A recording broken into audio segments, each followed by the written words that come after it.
this committee. It's coming out. Yep. Watch out. Watch out for that. Got my Judge. shoulders proud Ward 4 resident right there. Absolutely. Absolutely. Is that Ward 4? Okay. Ward 4. We are on the air, and so we'll go ahead and get started. I think Mayor Clark will be joining us. Potentially some other council members might join us as well. We'll see.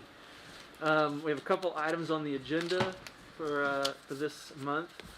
So I'd like to welcome everybody to the Community Planning and Transportation Committee for the City Council. In this committee, we generally discuss issues that pertain to just that, community planning and mostly primary, I would say, transit, public transit, ridership reports, updates on road construction projects, stormwater, all sorts of different things related to those. So we're going to go ahead and get started with our item number 1 is a discussion regarding potential stormwater projects to be funded by American Rescue Plan Act, ARPA funds. We have city staff here to... Thank you, Mr. Chairman and council members. This is Public Works Day at CP&T. Carrie was kind enough to put together a few slides for you at your request about a week or so ago. You all were talking about ARPA funds. Stormwater was on the list, and the conversation was, what might that be? And so we have a suggestion for you tonight. We have lots of suggestions about stormwater ideas, but Carrie's the expert, and again, some of this might be redundant to those who were involved in our 2019 stormwater election process, but you'll see a little bit of what we were talking about back then. So, Carrie. All right, thank you, Sean.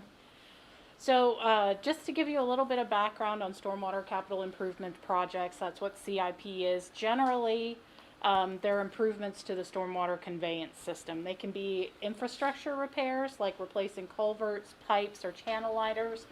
They can be stream stabilization type projects where you're actually repairing damage to stream banks that have been caused by stormwater flows, or they can be property acquisition or buyouts. Sometimes there are, due to previous building, there are structures that are within the floodplain that need to be purchased in order to remove them from the floodway or the floodplain. That does happen occasionally, not very often, but we've got some examples in Bishop Creek in particular where that has happened, and that's considered a stormwater capital improvement project because you remove them, you protect those property owners from future losses by taking that, basically taking that structure out of the floodplain, and potentially improve the floodplain storage capacity at the same time. So with that, the question is often, how do we determine how these projects get on the list? The first way is through the Stormwater Master Plan. The final report by the consultant, PBS&J, occurred in October 2009. And that was lots of work by city staff, by Norman residents and citizens, lots of meetings, lots of input, and was really a comprehensive study of Norman's watersheds. And it included a list of projects. There were quite a few on that list. Over 50 if I've got the number right. So there's that, right? Those projects have been identified since 2009, and we've been able to get a few done, but funding is always a challenge. Usually the projects get done if we can include them with a transportation project. The Lindsay Street project is a great example. You know, we used to have Lake McGee, and with the Lindsay Street improvements, we were able to do some pretty major stormwater improvements with that project and address that critical need. And that was one of the most, one of the highest ranked, if not the highest ranked project in the Stormwater Master Plan list. The majority of the cost of that project was stormwater related, was not? Probably half. The bearing of that, yeah, the culvert. Almost a $40 million project, almost 20 of that was in stormwater, yes. It's pretty amazing. Absolutely. There's some very large structures under Lindsay. The other way that a project can be on the list, it could be a citizen, an organization, a board, or a commission request, or based on a complaint. If we're hearing from residents that they're seeing their flooding of their houses or their garages or something like that, that's something then that we also consider and rank. There are special studies That could be because of public or staff identified problem areas. We did a special study on Lower Imhof Creek, and we'll talk a little bit more about that later in this presentation. And then just identified by staff. As we are doing, pipe inspections, or we're out in other areas doing routine maintenance, if we're finding, that an entire corrugated metal pipe now no longer has a bottom because it's corroded, that would be something that could be added to our list for replacement. You may remember the FYE 2021 pipe relining project that came up to council last year. Over $1 million worth of pipe relining in 3 locations across the city. That's an example of something that's been identified as a need through routine maintenance activities. We had been going back to those pipes over and over the years to address sinkholes and various other things, and it got to the point where we either needed to remove and replace it, or we needed to reline it, and we were able to reline it in all of those instances and save digging up people's driveways and being so close to their houses and things like that. So we're always looking for interesting ways, innovative ways to repair these pipes with as minimal inconvenience to the citizens as we possibly can. It's not always possible to do it, but when we can, we like to do it. So project prioritization, how do we determine what gets the funding, and that there's a method that's actually detailed in the Stormwater Master Plan. It looks at public safety, sustainability, funding, positive impacts to the neighborhood and the environment, relationship to other issues, infrastructure issues, so roadway issues. If we have a bridge that's in need of maintenance because it's going to affect the traveling public that way, that's another something that would rank a project high. And then cost versus benefits, and we talked a bit about that in previous council discussions when we've talked about grants and its importance there. So the factors are weighted 4 to 1, most to least important. Each factor is rated 3 to 0, most relevance to no relevance, and then you get a factor score, the weight times the rating, to give you a sum. And then you place that, each project has that, you place that in the list, and then you rank it accordingly. So this is an example from the master plan showing you what that particular scoring system looks like. Just so that you know there's a method to our madness when we're talking about these projects, and it's all outlined in the master plan. Right now there are about 60 projects on that list. 58 of them are stormwater master plan projects. New projects are ranked and added as necessary. We've completed 6 projects to date from the master plan. So as we find funding, we try to get them done. That estimated total cost right now in 2021 dollars is $106 million. Yes. Right, big number, which is part of the challenge that we face in Did you say stormwater. that's for the remaining projects, or Yeah. that's just from the 6 you completed? No, that's the Remaining estimated cost? total cost for the remaining Okay, gotcha. projects. And does is that just from the stormwater master plan? Does that include anything that's happened since 2009? There have been, I think 5 or 6 projects that have been added, and so when that happened, they were included in this total. Okay. And some of those now we've been able to complete, but not all of them. Yeah. And we also have the 2019 transportation bond included several. I don't know how many on that list. It might be. has one master plan project on it. Lindsay Street. The Lindsay Street, improvement there. That's going to address some of the flooding that we're seeing on the west side of campus at Lindsay. So all those projects include stormwater improvements. They just might not be in that. Right, 60. they might not be part of the master plan. There's something else there as they look at roadway improvements, and they're looking at drainage as well. If there are ways that that drainage can be improved and that they're meeting our current standards, then they'll make those improvements as part of the transportation project. That's why if you notice during the 2019 bond election for transportation, when we looked at what those improvements were, a lot of them said, street improvements, but then they also had stormwater or drainage improvements associated with them. So every road has a drainage system. We never build a road without a drainage system, ever, anywhere. A good example, 24th Avenue East, the bond project, which was a 2012 bond project, $14 million project. I'll bet $2 million of that was stormwater, easily. Yeah. So again, every road, whether it's a neighborhood road or a major 4-lane widening project, has some significant stormwater improvements that meet our current standards. So hopefully, going forward, we're not going to have a lot of new problems, although we will. Certainly, they're going to happen. But hopefully, we've identified most of the worst issues in Norman through this list that Carrie's showing you. Councilmember Stubben? The bond total of 60 million, when was that given to you all? So this, what I'm showing here, this is through the 2019 efforts. We had a stormwater citizen committee that met for about 2 years to talk about how to set up a utility and also what needed to be done with infrastructure. And they settled on both a utility rate and a stormwater bond.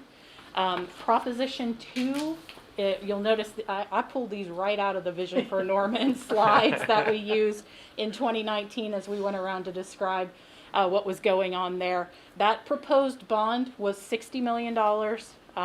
At that time, it was roughly five and a quarter per month increase on property tax based on $150,000 value for a home. That would have funded 33 projects. And it included all of the things that we just talked about with stormwater capital improvement projects. And I've got a map here that shows you, we also looked at distribution, the Stormwater Citizen Committee looked at distribution because they wanted to make sure there was a project in every ward. It turned out we were able to get at least 3 projects in every ward. And distributed and pulled the highest ranking projects as well into that. The 60 million though, she just said that was a bond that did not pass. Did not pass, unfortunately. So then the money, or I'm just trying to wrap my brain around this. Yeah, so absolutely. the voters approved your stormwater master plan? Is that what I'm understanding? No, it didn't need to be approved by the citizens. It was adopted, is that the official, by council. Right. 2011, 10 or 11. 11, yeah. Sort of a master plan. And so Actually the funded. struggle has been just trying to figure out how to get it funded Yes. the whole Ma'am. time. Yep, That Correct. is correct. Okay. Yep. And that master plan, Now I'm Councilor, right there with you got it. that master plan included a financial approach. It included all these projects. It included policy issues. It's a 650-page Yeah. document. There's a lot of that we're doing. It Yeah. included the hiring of our first stormwater engineer, which Carrie was actually the second one we hired. So we didn't have a stormwater engineer in 2009. Things like that. So Okay. we've done a lot, but the big dollar items have never been funded. Okay. Yep. To create a new utility to pay for it requires the vote of it. Okay. Yep. And we proposed it twice and it's failed twice. Right. Because once you install this infrastructure, you have to have the people to maintain it. That's often an issue.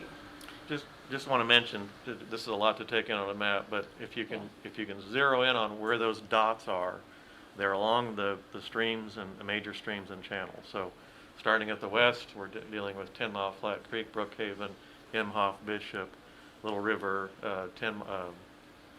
There's Dave Blue Creek. Dave Blue, thank there's you. Rock Creek. There's Woodcrest Yeah. Creek, and the Little River itself. All of those. Yeah, there's the 10 Mile Flat, the Brookhaven Creek, Merkle Creek, and Bishop Creek, which is the BC there. Those all flow to the Canadian River. The others that you're seeing, like that says LR, that's Little River, WC's Woodcrest, RC's Rock Creek. All of those flow over to Lake Thunderbird. So there's kind of, imagine along, kind of along the railroad tracks, but a little bit to the west. There's that diagonal line that really is the boundary between Canadian River watershed and the Lake Thunderbird watershed. Okay. Cool. Thank you.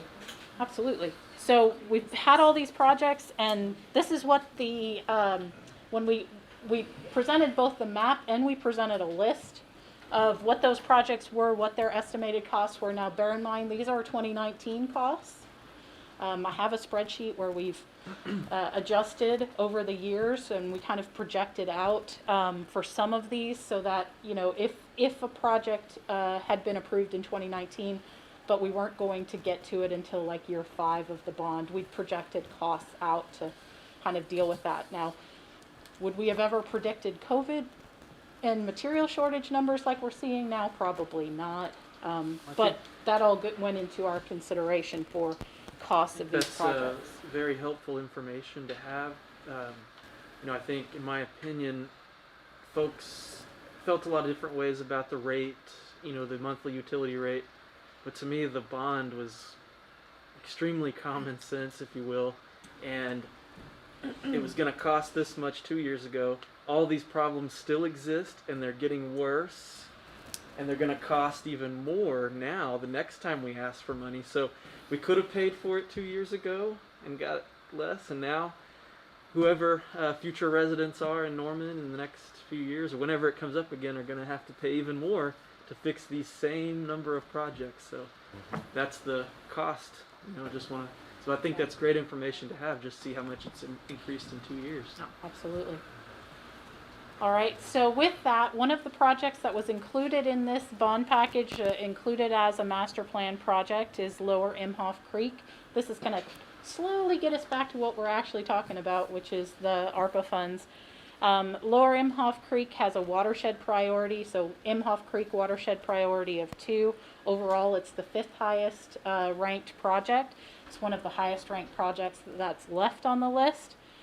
And really, it goes from where the concrete line channel ends all the way down to Highway 9.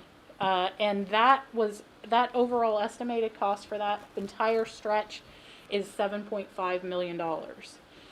In order to fund it, it's been phased. Phase 1 is south of Imhof Road Bridge. The current estimated cost is $3.5 million. Council has funded the design work through the Capital Improvement Fund. So we do have design money already allocated and encumbered. We have a contract with Mishak and Associates to work on that design, and also to work on a grant application for FEMA funds to fund that project.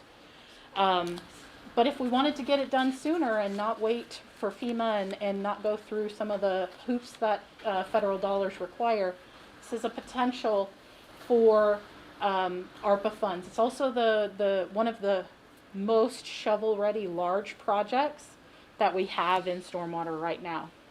Phase 2 is north of Imhof Road Bridge. That estimated cost is $4.5 million, and that's to be completed at a later date. And so you may ask, you know, why south of Imhof Road first and not north of Imhof Road?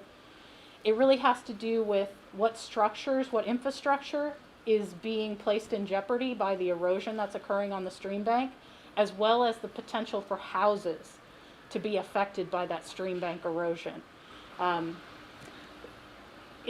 banks have been eroding. I talked to a gentleman this morning who lives on Robin Hood Lane who was telling me about what he's been seeing over the past couple of years. I've met him and talked to him over the years, and he said, you know, since I talked to him last, it's been a couple of years since I talked to him last, he said that he's still losing backyard. Not as fast as he was before, which is a good thing, but he's still losing it. And there's sanitary sewer infrastructure in his yard that will be put in jeopardy if this project isn't completed.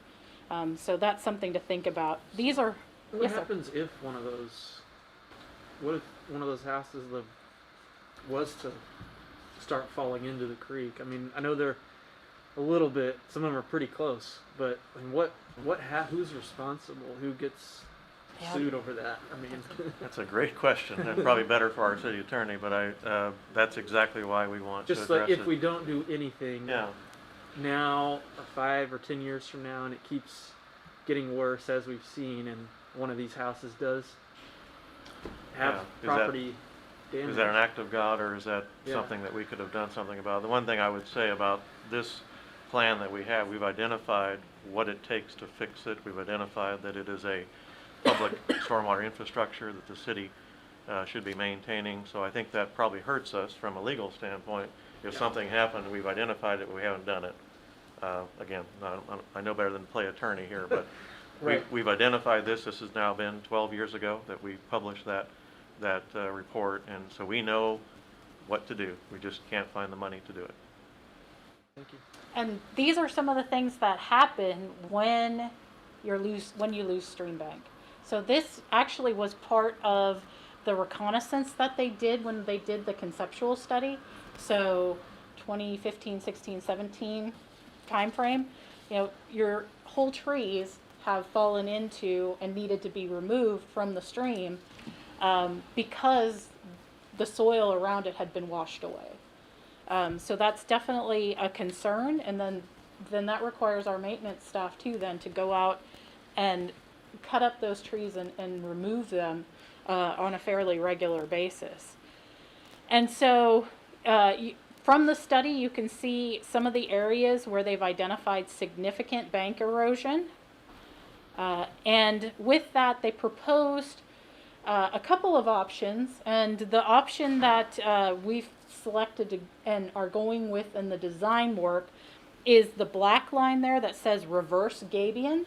So basically Gabion baskets or Gabion walls are baskets of rock that they build up like in a staircase fashion.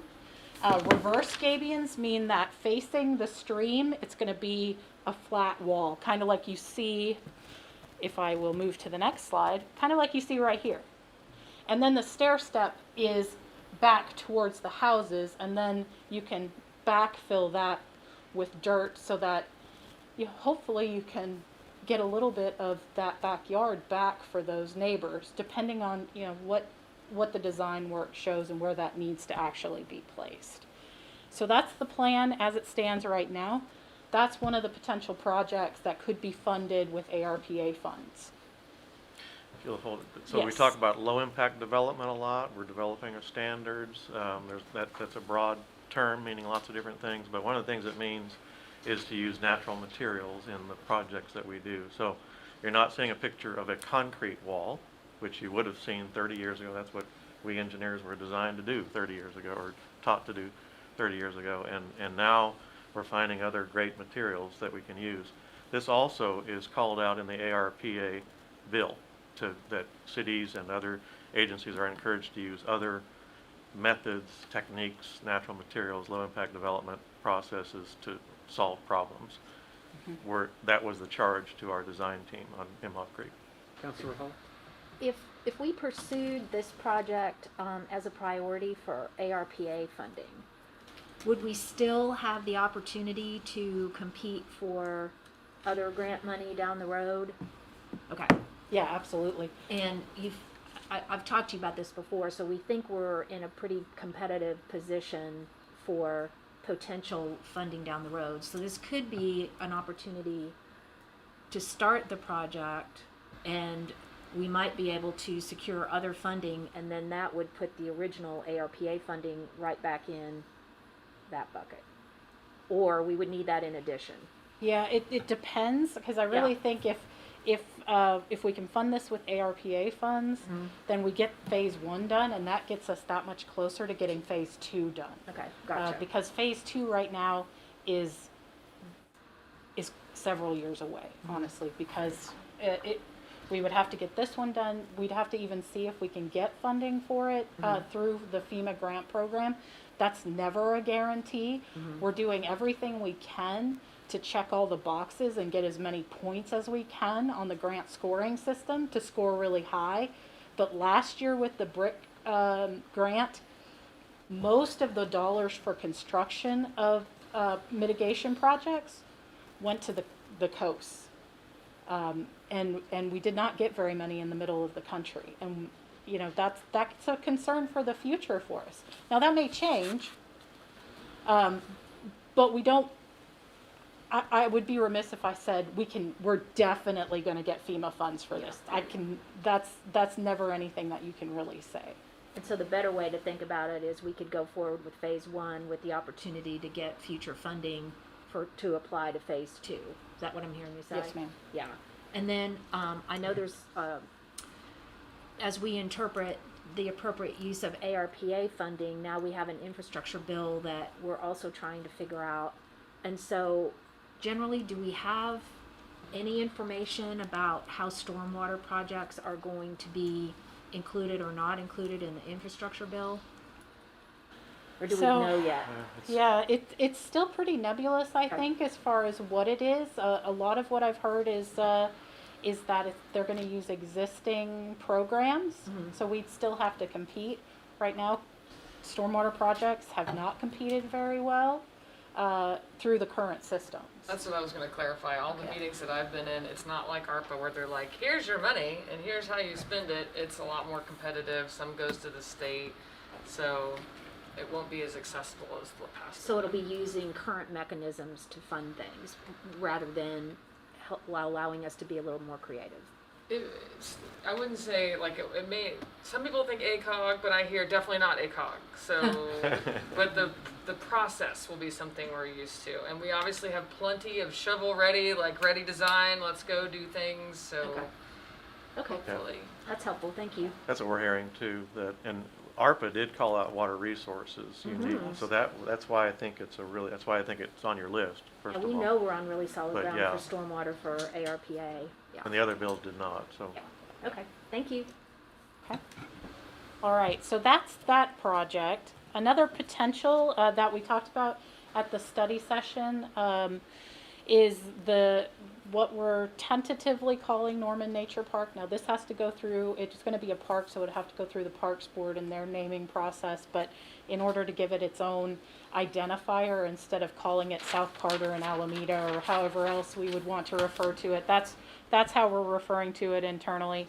That estimated cost is $1.5 million, and that's the project that I mentioned that's on Bishop Creek. That the goal there is to provide additional floodplain storage upstream in Bishop Creek. It's pretty high in the Bishop Creek watershed. Serve as an outdoor classroom with actual access to Bishop Creek, so you could actually have a teacher or blue thumb volunteer, somebody like that, in the stream showing the kids the fish and the bugs and all the cool things that live in the water and how important our urban streams really are to our city, as well as providing a location for green infrastructure installation and kind of demonstration projects so people can see what the potential is and how they can be used, and we can learn more about maintenance and what that's really going to require. So this is what that conceptual study looks like. We did work with PDG, so we have a master conceptual plan for it. To orient yourself, you've got Carter on your left, Alameda at the very bottom of the screen. The Alameda Church of Christ is over on the right side, and that blue line is Bishop Creek as it runs through this particular piece of property. The interesting thing about this property is it's got some really interesting topography to it, and the master plan is really all about working with that topography, and there's also a lot of floodplain here, which makes it difficult to use for other types of purposes. So if we can enhance its floodplain uses and leave it in a natural state as much as possible, that's the ideal thing. But it incorporates a green roof pavilion, rain gardens over there close to Carter, that's number 6, along with potentially some pollinator type species. It uses a permeable surface for the parking lot, potentially, along with a park access that involves nature play. So if you've looked that up and you've seen, and I'll show you some concepts of that here in just a minute, it's like giving kids access to tree stumps and rocks and things that they can climb on and interact with that aren't the traditional metal or plastic type playground equipment. So to give you an idea of Do you have a question, Councilor Studley? I just wanted to ask really quick on number 9 on that slide. yes. Are you guys expanding this to make a pool for the creek? Because I know that's not there currently. Right, so that's that additional storage capacity, right? So when we see those larger flood events, that pool can fill up, that area can fill up. and be stored there rather than rushing downstream and impacting folks downstream of this area. How much water will that hold? That's all going to be decided in the design process, because Okay. if and when you modify a stream channel, you have to go through the Corps of Engineers, and there's some environmental permitting and things like that that would have to be done. So this is just to give you what this could look like. The next step, if you choose to move forward with this, is to do a final design that incorporates these particular elements or elements of your choosing. And the interesting thing here too is there are some studies out there that look to have a trail system north of here along Bishop that goes all the way up to Griffin, and this would incorporate that and could potentially be like a trailhead for that system. So we kind of looked at as many different elements as we could that we know are potential here, and how this site could be incorporated into some of those plans. We would call this a retention basin. You'll see that term a lot when you see development plans. Retention means that there's water retained. They dig down a little bit deeper and hold some water, but that upper portion of the basin is there for storage. Detention, which is more common, is the dry basin. It's dry all the time until it rains, fills up temporarily, discharges a day later. So retention, you'll see that Cambridge edition has a beautiful retention basin. Councilor Hall. So I'm really intrigued with this project for so many reasons. This is a unique piece of property. My understanding is 60% of it, you cannot build on it because it's in the floodplain or floodway. I'm not sure if I'm saying that right, but the retention basin, if we could get that approved, does that help mitigate some of the other two? I think there's a couple of Bishop Creek projects that were on the $60 million bound. So would that, going about it in this way, would that impact how we would look at these other two projects that we already know are in the queue? Would it help, or? That's definitely something that it could impact. So what we would want to look at is how much can we store? What does that change for the structures downstream? Does that mean that maybe we don't need to upsize, or maybe we need to maybe not upsize as much as originally projected? That's all things that we can look at in the final design work. So a couple of things just about my initial response to this preliminary design work is the ability to create a low impact urban green space, and it's a kind of park that currently does not exist in Norman, with the emphasis on stormwater. And with the challenges that we've had in convincing our residents of the importance of stormwater, it seems to me like the added value, besides all of the other pluses to all of this, would be an actual place where children and families and residents could learn and see for themselves the importance of stormwater. I think Dr. Evenson, you've done such a tremendous job in the time that you've been here to elevate the conversation about stormwater and why it's so important, but I just think there's intangible benefits to having a park like this that we've never really had before, to help our residents really understand how a stormwater system is so important for all of us. And it just seems like that would add such benefit the next time that we want to go to the voters to try to get either a stormwater bond or a stormwater utility. So I'm really intrigued with the preliminary work, and that it literally will address other projects that are already in the queue that we might not be able to get to right now. Yeah, and just as a personal note too, my interest in water started when I was, young, elementary school, middle school, and it was interacting with my urban streams, following that stream down, searching for crawdads, looking at all of those things. It wasn't until I was older and in college I realized some of the water that was going into those streams, but having that ability to interact with water and with nature, I think, is really critical for people. Well, first, that story was adorable. Sharing that. I can totally picture little Carrie in the streams. But building on what Councilmember Hall said, not only is it, adding quality of life, but it's specifically adding quality of life in more of East Norman, which really needs some love, particularly Alameda Street. So that's put that in the bonus column as well. So this, just put into context, this project, you own the property. We now, council has done that. We've got the concept design put together. Our stormwater folks and public works folks have married up with our parks folks. It's just unfunded right now. To take it to the next level, to design it, get all the details, get all the permits, and to build it, that's what's missing. Absolutely.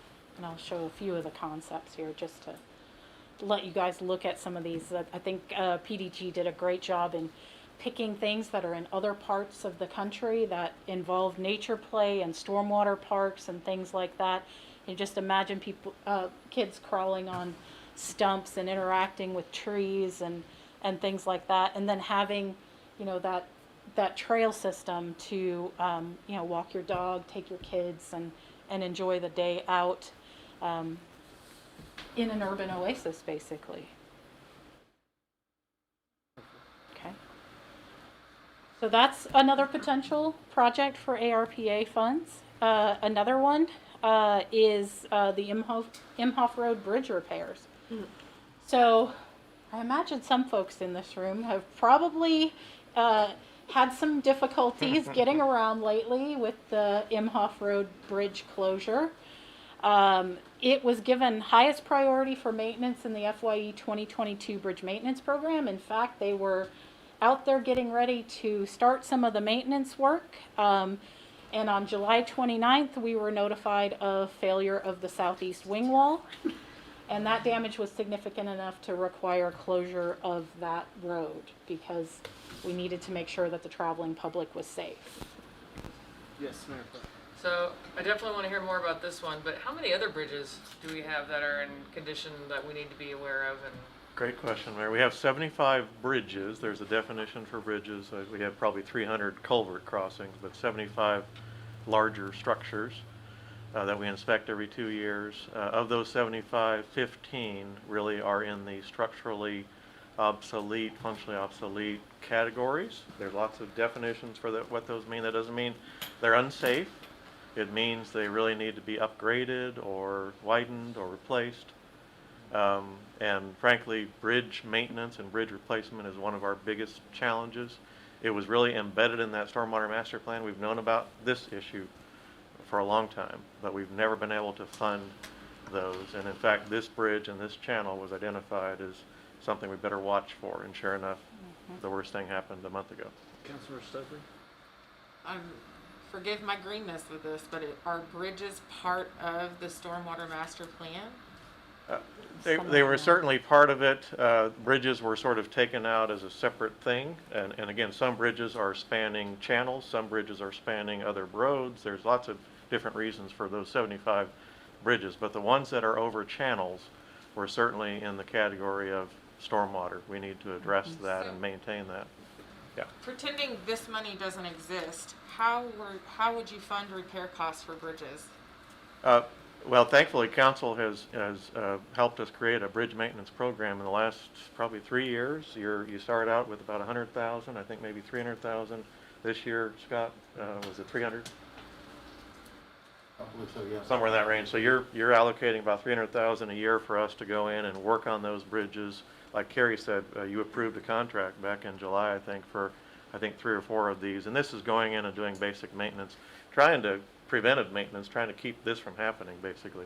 And this one was on that list. So we knew that it was in trouble. We just didn't know it was in this much trouble, frankly. So we really started to make headway just in recent years. We've got a long way to go. This is a multi-million-dollar problem. An average bridge, if we were to rebuild this bridge or replace this bridge on Imhof, in fact, why don't you just go to that next photo, Carrie? Well, is that not the $1 million there? Or That just repairs something else? it. If you were going to replace this would be about a $4 to $5 million project. Put that in perspective. The West Main Street Bridge, many of you are familiar with, over Brookhaven Creek, which was part of a bond program, came in at about $6 million. So these are very expensive things. So are you saying that this particular one you're able to repair with $1 million? That is our proposal to you. We're still working through the details. And so again, if the COVID funding was not available, you would have $300,000 to do that. Obviously, this is something that needs to be done ASAP, so where else would you have gotten that money from? Great question. That's General exactly fund? yeah, that's the next question for council. That's really why we're here tonight. But unless you want to keep this road closed, that would be one option. We think that's a bad option. But unless you want to keep this road closed, you want to get it back in service, we have to repair this. It's about $1 million, probably $700,000 to $1 million, we think right now. Still working through the design and the details. Have not taken any bids yet. But yes, we're going to come to you with a request for that amount of money. That might mean that you would cancel other capital projects and supplant this money for that. Lots of options that you'll have to consider. We think ARPA is a great option because it's not hurting other projects. Councilmember Schuler, do you yeah, I don't, a lot of folks probably wouldn't think that a little two-lane little bridge down the south side of the city would be so important to connectivity, but it really is. If you live in that part of town, for sure. And I guess there's probably, it seems like there should be some sort of state or federal like emergency repair program, like if a bridge fails. Obviously not every city or community has $1 million lying around. I agree. I wish there was. It doesn't exist, Councilmember. Without this ARP money. There is a bridge program at the federal level, Federal Highway Administration. You might, if you followed the recent history in Oklahoma, we were 48th in the country for bridge condition about 10 years ago. We had some of the worst bridges in the country. And I think the state finally got to the point they said, okay, enough's enough, we got to do something about this. They started to grab every dime of that federal money and matched it with state money. And the DOT is doing great things to get us back into a really good condition on thousands of bridges. I'm sure there's thousands of bridges. Doing some major catch-up, whereas other states were keeping up better, over the years. So all those dollars, the federal dollars, are coming to the states, and frankly, they've got more needs than there's nothing left over. The only option we have for bridge money is through ACOG, and we could do that. This city has opted to use our ACOG dollars for roadways, generally bike lanes, sidewalks, things of that nature. But if you were to tell us to start submitting bridge projects, we would start that this year. That just hasn't been a priority. Councilor Hall. I was just curious if we know, if 10 years ago we were 48th, do you know what we're ranked now? I've heard we're in the low 40s, upper 30s. It's really a wonderful story that we hear from our colleagues at ODOT. They've really done really terrific work. We're talking about 500 or 600 bridge projects a year in Oklahoma over 10 years to catch up. It's a remarkable undertaking, and they're really doing great work. Yeah, I'm glad we made that a priority. Councilmember Schuler. So I know, since this is in my ward, I know we've had several conversations about this project, but I guess where are we right now? So I know that they've looked at it. We have an estimated cost now. Right. So in terms of like appropriating money, when would that come? Like, Yeah. What is your timeline for that now? Because obviously, I know for my constituents, like this is terrible. I understand. And keeping this closed, I mean, and just thinking about game day. Yeah. I mean, thinking about all the activities that are on campus, and this is a major thoroughfare into campus from Highway 9. And so, yeah, keeping this closed is really, to me, not an option. If you're on the west side of this, We totally agree. mess, Yeah, you there's might no carry, convenience go store. back to that There's last nothing one. even close I to just wanted to that. show you why, people have said, why'd you close it? It's just that wall. No, it's not. Look at this cavity under the road. Yeah. This is a very serious problem. And when we got out there and looked up and we went, oh my God, and we closed it within moments of seeing this, and thank God it didn't cave in or fail or cause any harm or damage to people. So, we had a contractor, Gary mentioned we had a contractor already under contract. In fact, the contractor was there this day. That's how we found it, getting ready to do basic maintenance, and that's when we discovered multiple problems, much more severe. We have an on-call structural engineering firm that does our bridge inspection, so we got them on site the next day. They have now completed their full analysis. They're the ones that have thrown this number at it. They're right now working on detailed engineering plans that we can then hand to that contractor and actually either bid it or take a change order, whatever might be the best route to go here. We don't do a lot of $1 million change orders, so you council may choose to bid this. That'll add another month to the process, and so those are some of the decisions we have to make. But We are moving as quickly as we can. I think we're a week or two away from final plans, and at that point, we'll start honing those numbers down so that council can make some decisions on where you want to find those dollars. This discussion about ARPA, we actually were sitting there with you a week and a half ago, and that's when Carrie and I went, how about ARPA perhaps? That would be a wonderful thing because it's available to us right now. And as soon as we get that contractor secure, either through a bid or a change order, they would start work the next day. And we're hoping that if everything goes just right, we'd have this thing repaired and back in service by Thanksgiving. That would be a fairly robust schedule, but it's doable. Mr. Chair, our next regularly scheduled council meeting would be September 14th as a potential target date for an appropriation. Should we get consensus from the committee to say, bring us an appropriation on the 14th to make that repair. Timing-wise, we think we would have enough documentation to bring an appropriation request, so, solid enough to award a contract and get that repair work underway. So take direction from you and respond however you see fit. So it would be ideal to me anyway if we could, if we used ARP funds for this, and there was a way we could reimburse that fund later. So like use these funds to upfront the cost of this, and if there was, and our capital fund is not in great shape either to do that, but find some way to restore these so that we can use these funds for, I think all the other things that we had in mind for the ARP funds. But I mean, I agree this is an emergency situation, and as it is, we're looking at 3 months with that bridge being closed, and it really is. I mean, you gotta, if you're on the west side of that bridge, you're gonna have to drive pretty far to get to even a convenience store, over a mile in any direction. So that's something to think about. Yeah, Councilmember. I don't know if it's possible, but could we get some more clarification from Anthony about what we have left in the capital project fund and the general fund to kind of see if there's other funding sources? Just because I'm going to be real honest,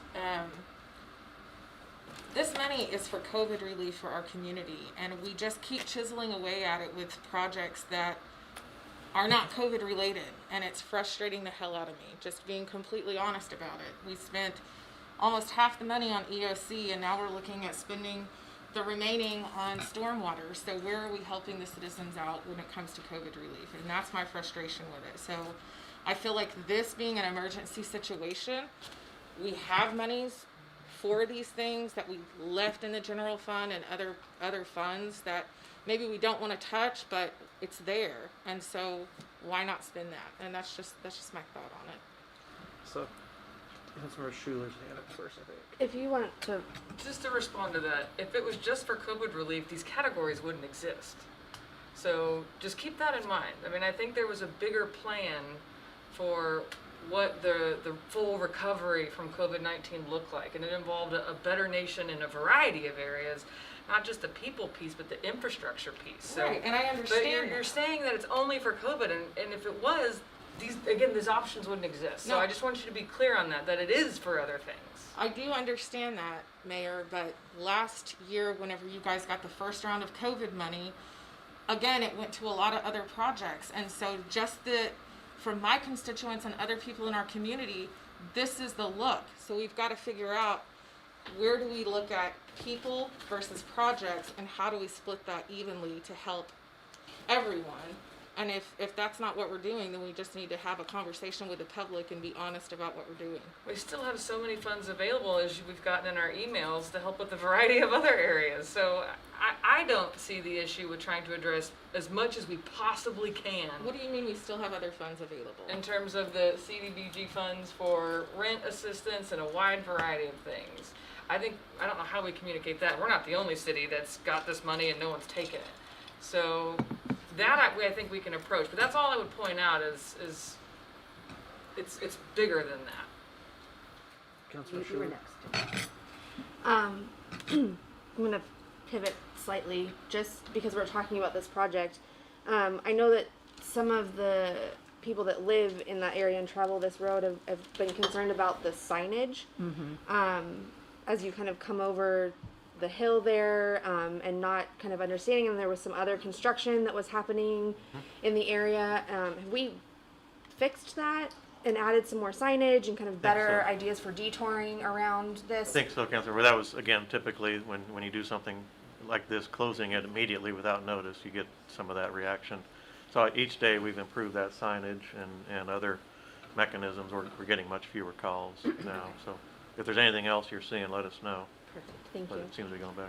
Councilmember Hall. Yeah, and just a follow-up on this, we've actually had this conversation as well, because Imhof is one of the borders that we share with Ward 2 and Ward 4. And yeah, I continue to get calls, not in the last couple of days, but in the last week for sure, of residents who actually live on Imhof that despite the signage, they're still, trying to get across that bridge, which is making everybody really nervous, and especially for the people that are taking that risk. So yeah, I know we've been adjusting as we go along, which I really appreciate, but clearly we need more, we need bigger boulder, because we've got a lot of Sure. drivers that just don't seem to think that applies to them, or Right. that bridge is really at risk. And an So- influx of students and Yeah. others who may not be familiar Yeah. with it. Yeah, that was the point that I was going to make. Just a lot of new drivers Yeah. to Norman, Right. and so not really realizing what is closed and what isn't. And I really appreciate you taking a look at, how we're detouring, because we've had a lot of resident suggestions about that too. So I want to thank you for that. Appreciate that. So just my comments about all three of these projects. I recognize that the Imhof Bridge is a priority concern, but I also, have sitting here wondering the same thing. If we didn't have ARPA money, what would we be doing? And we would have to solve the problem. So I'm committed to solving this problem, but I'm not sure, depending on how we might make this look, I'm not sure that it's my highest priority for ARPA funding. I do like the potential of possibly being able to, if we can't figure it out in an immediate kind of way, I'm willing to be creative about how we might be able to do this with the intent of sweeping it back in down the road. But the Imhof Creek projects are also dire. And we have allowed them to continue to not because we want to, obviously, but we need to help an understanding of our voters of how important it is to address stormwater projects and to prevent us getting to these crises over and over and over again. So I'm really interested in moving forward with phase 1 of Imhof Creek, and I'm also just as passionate about the Norman Nature Park proposal for all the reasons I already outlined. It's going to address some other stormwater needs that we already have identified and are in the queue. It's going to provide a lot of other opportunities for our residents for healthy living and being outside and understanding the need for really paying attention to our stormwater needs in Norman. So I'm really interested in going forward with that.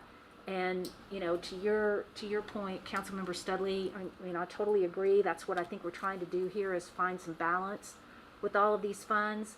But from what I've understood from everyone that I've asked about on the staff, stormwater projects, this is our shot, because they may not be, we may have other water projects, we may have other road projects, we may have other things that come with the infrastructure program that we don't quite have a full feel for. But, $60 million was our bond ask, $106 million is our need, and we're talking about 3 or 4 to actually make a stab at something. So I also am really committed to having some balance in how we distribute ARPA funding, and that stormwater is included in that bucket. So that's kind of where I am on all these. I just give a shout out to Councilmember Patron after what she went through with the Main Street Bridge. She's been banging this drum for a while, and I think we all would do ourselves a favor if we remembered this conversation in the budget process and increased that $300,000 because if it just happened and it happened again, it's inevitable. There's more. So just something to everyone to tuck away and Yeah. bookmark as we. Well, it'll be budget time before we know it. So I'm really committed to looking around and seeing what other way we might be able to do the Imhof Road Bridge repair with the understanding that we can't just kick the can down the road. So what did we do on the Haven Brook when that one collapsed Yeah. out of nowhere? Go ahead, Scott, yeah. So, yeah, this is actually the third bridge problem we've had. Haven Brook was the first. That was out just directly east of 36 on Haven Brook on 36 Northwest. In that case, we did similar to here. We called out our bridge expert that does our inspections. They looked at it, and in that case, we actually used our stormwater group. They actually came out. That one had like 7-foot tall barrels. I could walk through them, but they were completely rotted out. We peeled the road surface back. We removed those. We slid new pipes in. We put rock and grout and dirt, built it back up around it, and put the road back. So we did that internal. And so our only real expenses was materials only. But it did take away our crews from being able to be out taking care of other problems in our community. And it took us about 45 days to complete the repairs, if I remember right. Yeah, easily. So we were able to go out and address that one in that way. How much was it? This one, 400. there's just, this is going to require concrete work, steel tying, just things that our crews really are not, that's not our specialty. It's not what we do here. Is there, And this, because of the nature of this, it's going to be very specialized work, very difficult to do. And we are working with the contractor that we already had under to give us some pricing, and we are really trying to target to get something to council very quickly. so I know it's not rural, but isn't Imhof technically a section line road? Is there any opportunity we could ask the county to help? It doesn't hurt to ask. I think I know Imhof it doesn't itself seem is a like second a line road in other section line, locations. but yeah, Yeah. maybe that could be one option. I think it's an emergency situation that we can't let it stay closed for a year or something like that here. I do agree with my colleagues about, the intent of funds and using a lot of it on infrastructure, which is good, but if folks have the perception that they're needing direct help or businesses need help with these funds too, those are valid arguments. I would be, if all else fails, I would be okay with us doing this, but I would really prefer that we find a way to either refund it or maybe we use 500,000 and we come up with the other 500 somewhere else, something like that. Maybe is a good compromise, but I don't think this is something we can not do. Okay. That it's got to get fixed. So. Thank you. We'll bring it back to you. We'll work with the city manager and the finance director, but we'll want to bring it back pretty quickly, maybe as early as September 14th with really hard numbers in a contract. So like the council conference will get a Yes. for the meeting. We're get a really close. We'd like to update meeting? get those numbers put together, and we're still a week or so away from that. Yeah, I definitely want to make sure the whole council would see Yeah. that before Yes. we send them in to vote on anything. Yeah, I think we all bet. agree that Yeah. this is a Yeah. priority that needs to get done ASAP. Thank We you. all agree with Yeah, that. absolutely. Thank you. We're there. Yeah. But we definitely prefer not to use these Yeah. funds for that Yeah. if we Yeah. can. I'm right. Okay. Okay, so I think we move on to our Yes. second one, or is that was that the? That's Yeah. it. Okay, great, wonderful. Okay, item number 2 is Councilor Hall. I'm sorry, just for clarification, and so are we comfortable with moving the other two forward as well? I love the park, but if we're going for a balance, I don't know. I feel like that is so creative. There's got to be grant money out there for it. So, but I'm torn. I would like to see what the rest of council says. So, Please go ahead, Well, Councilor we Stetler. put in our last study session, we talked about $3 million for stormwater, so. well, that was like Way what, more than 5 3 million, million. 6 million? Yeah. Yeah. So I was Yeah, that's So- 4. Or, Well, again, if you were Minus to, Imhof if you were to Bridge. use part of it on the bridge and then the remainder on Imhof, we would take those dollars and go as far as we could with that project. well, maybe we instead of 1.5, we take half and put it in there and say this is for this park. Mhm. We just need to come up with the other half. Mhm. maybe there can be a fundraising or something. Work towards it. But I think, I mean, I like all three of these. I think we all do. Yeah. So, So figuring out how we'll to- let the rest of the council weigh in. yeah, I would like okay. to see the rest of That's the all I council want to hear. weigh in on all three. Okay. Yeah. Thank you. Yeah. Okay. Item number 2 is a presentation from Chris Tatham, CEO, ETC Institute of the I'm reading it from here. I don't know if you know. Of the Embark Norman 2020 Customer and Market Study. Thank you, Mr. Chairman. Chris is standing by. We're going high tech here. He's actually on Zoom, so he'll take off here in a moment and share some information with you. But this ties into our monthly transit update for you. I'll just mention Taylor Johnson would normally be here with you. He had a death in the family, so our thoughts are with him. He's actually having the visitation today. His mom passed away suddenly last weekend. Anyway, but over the course of the last several months, and actually as part of our transit master plan, there was a citizen satisfaction survey or customer survey of the Embark system. From Embark, we have with us Jesse Rush. Jesse is our operations manager. You don't see the Embark folks here very often. We probably should do that more often. We work very closely with Jesse and his team. And just as a reminder for maybe the newer council members, when we took on the transit system 2 years ago, almost exactly 2 years ago, we knew that we couldn't run it. So we were fortunate to partner with our Embark OKC partners. And on any given day, there are 40 plus of them operating our bus transit system, and we hired one staff member, Taylor Johnson. One city staff member, Taylor Johnson, is the only staff member that's actually doing administrative work for our transit system. And then we hired some mechanics to take care of the buses. But anyway, so Embark did this for their system and ours here in Norman. And Chris is going to share the input on our system. What are our customers telling us, and other people who maybe not be customers, what do they think of our transit system? We just thought it'd be interesting for you. So Chris, take it from there. Great. It was great to be with you tonight, and this has been a really interesting year, not just for the country with COVID, but it's been particularly challenging for transit systems. And for those of you who aren't familiar with our firm, we've actually done several surveys for the city of Norman over the years. We've been working with Embark in the city of Oklahoma City now with the transit research for quite a while, and our real focus is with community-based research. We work for more than 1,000 cities and counties across the United States. We're now doing work internationally. I'm actually presenting in Ethiopia next month for the results for Addis Ababa, which is their capital city. And our work with transit systems here in the United States is quite extensive. Over the last decade, we've done work for 25 of the 35 largest systems. And this year particularly, because of COVID, has been a major challenge. And a lot of people wonder, will people continue to ride transit? Is it still a priority?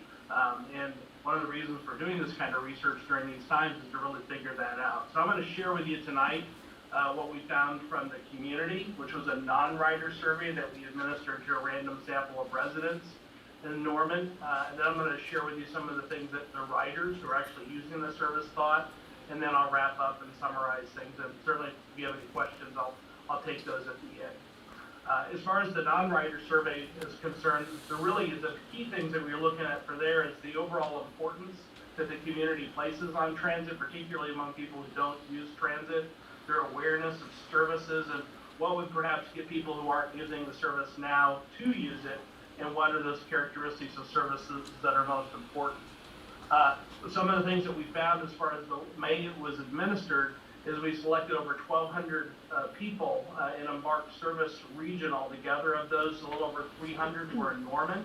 So the results aren't perfect, but they have a pretty good reliability and accuracy of plus or minus 5.9% at the 95% level of confidence. And that just means if we did the survey 100 times, 95 times out of 100, we get these same results for the Norman area, about 90, within plus or minus 5.5%, the 95 times out of 100. So with that said, here's some of the things that we found. The first thing that was really surprising to me, having conducted probably 50 transit surveys just during the past year, is how high a priority residents in Norman and Oklahoma City place on transit services. When we asked people whether or not they thought Embark's public transit services are valuable, 80% of the folks in Norman said yes. It was 77% in Oklahoma City. Nationally, that's usually in the low 60s. So in an area where services are typically less used widely, people actually place higher value on it. So I thought that was interesting. One of the other things that we asked people is whether or not they agreed with various statements. So we asked people whether or not they thought buses were, they didn't ride them because they weren't on time or not reliable. And what you see on this chart, the blue shows people agreeing with the statement. The off-white's kind of a neutral or not sure response. Then the red is a disagreement. And you'll notice for things that were real reasons for people not to ride, like they don't feel safe, people generally disagreed with those or didn't feel strongly. When it comes to statements of agreement, though, one of the things that I thought was interesting is when it comes to public transit being important for a thriving community, 82% of folks either strongly agreed or agreed, and the percentage strongly agreed was almost 2 out of 3. In fact, more people were likely to agree with that statement than to say they prefer rather to drive than to use public transit. So a lot of folks think public transit is important, even if they prefer to drive or wouldn't use it. One of the other things that we wanted to find out is kind of the purposes for public transit and whether or not people in the community would support kind of one aspect or another. The two areas that rated the highest were basically serving low-income, disabled, or senior populations. And then second was supporting economic development, access to jobs. And so, but every area or every item that we rated, again, there were strong ratings with regard to the importance of having transit that provide or meet that purpose. The other things that we looked at, and this was where it was particularly strong in Norman, is overall how important do you think it is for the region to support and fund public transportation. 2 out of 3 people in Norman said it was very important. If you add in the somewhat important, it was 84%, which is extremely high. It was even higher than in Oklahoma City, where 51% thought it was very important. So strong support among folks in the community for public transit and funding public transit, particularly in Norman. And we also found that people under the right conditions would use it. The challenge is the conditions are hard to, expectations are hard to meet often the times. And you can see we asked people what kind of factors would encourage them to use public transit in the region. Things about the transit time, the location of stops, those things are items we usually expect, so these weren't a real surprise to us. But what is a surprise is right now, you have a very high percentage of folks saying very likely. If you actually look at the dark blue, those numbers may not seem a lot, but they're anywhere from 9 or 10% to 24%, 25%. These are folks who would really consider using public transportation. We found in our research that people oftentimes say they're likely. That's because they'd like to do it, they probably never will. The very likely are the percentage of people who probably really would under the right conditions. And this would have a huge impact on central Oklahoma and Norman and the city of Oklahoma City if you had 10% of your people actually using transit. So there's some serious opportunities here for using. In addition, when we asked people what would most likely get them to use public transportation services, you can see the proximity of stops, whether it's to people's homes or to their workplaces, were the items that were most important. Incentives also were interestingly a relatively high percentage of folks in Norman. And then, of course, the time is usually the number one issue. People are care about how long it takes to get from point A to point B. So the items about access with stops and also employer incentives ranked a little higher than we typically see in other markets. So with regard to the onboard survey to the riders, it's administered to better understand really how you're doing at providing services, to get characteristics about who's riding transit services and identify opportunities for improvement. This survey was also administered to a little over 1,200 riders. Of those, just under 1,000 were in Oklahoma City and another 200 were in Norman. The results for the Norman sample have an accuracy of about plus or minus 7% or 6.9% at the 95% level of confidence. As far as this survey, one of the things that we found is that in spite of all of the challenges with delivering services this year with COVID, riders are very satisfied with transit services. And this is something that I don't know if there's anybody there with the transit agencies, really applauding your employees and just let them know how well they've done, because in many organizations this year, it was just really hard to meet the high expectations that the community had for safety. And one of the things that really stood out here for the Norman sample is the courtesy of drivers and feeling safe when people are riding the bus and the safe operation of buses. You'll notice the things that were perhaps most important this year because of COVID related to safety, those items are all at the top of the list. So just want to really commend folks on the Norman side who are providing the services, your employees, and everything you did. And you'll see there's very little dissatisfaction for any of the items that were rated. So all in all, you did a great job. A lot to be proud of with these results. As far as how difficult. Dang it, we almost got all the way through there. To get from one place to being at least two or more transfers. About half of your folks aren't taking any transfers, and that's a good thing. That's minimizing transfers. That's oftentimes a barrier to people using transit in the first place. One of the techniques that we use to identify opportunities for improvement is, in addition to rating satisfaction, we also ask the writers how important different improvements or different services would be.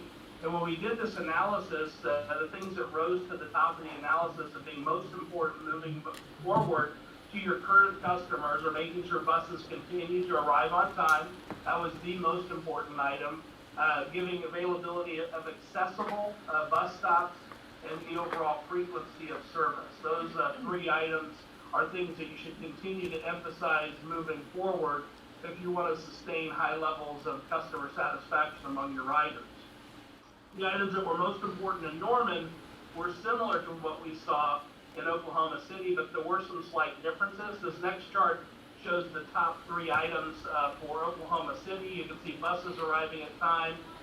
In Oklahoma City, frequency of service was second. It was third for you. In Oklahoma City, courtesy of drivers was fourth. And then you can see availability of accessible bus stops was actually second in Norman, but it was fourth in Oklahoma City. So just to summarize, for those of you who are transit advocates, residents in the Norman area definitely think transit service is important. For those of you who don't like transit, that doesn't change the fact that people think it's very important, and they're willing to fund it at levels that are significantly higher than we see nationally, particularly in similar markets where there's very little transit service relative to the number of trips that are being made by car. Overall satisfaction with transit services is very high. Again, congratulations. I'm not there to see who's all in the room, but congratulations to your employees, your drivers, and the folks who really helped deliver transit services this year, which was very, very difficult for most agencies. And then overall, it's really interesting to know that of your residents, 92% think transit's important to support economic development and access to jobs. So it's one of the reasons that purposes that people support the most.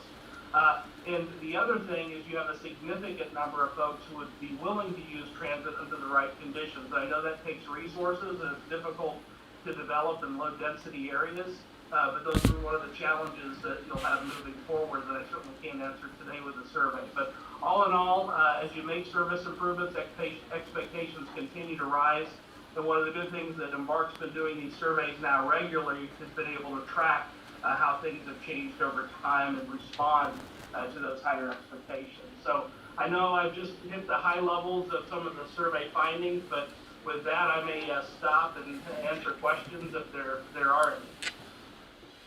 Seems like we have, you mentioned that 10% ridership, 10% of Norman's population is like 12,000. Mm-hmm.